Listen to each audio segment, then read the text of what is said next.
Do you also want to add an image radio field to your Elementor forms like this?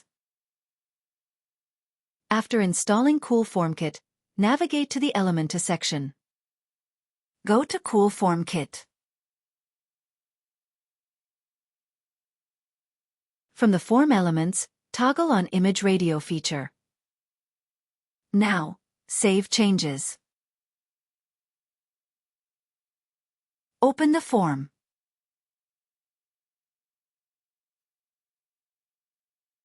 From the Type section, select Image Radio. Select Radio as field type and then choose any one style.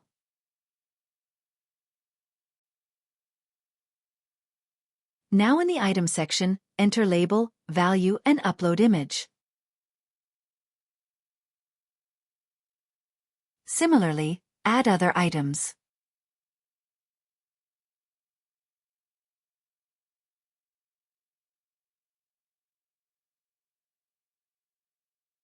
After satisfied with all the changes, publish the page and preview it.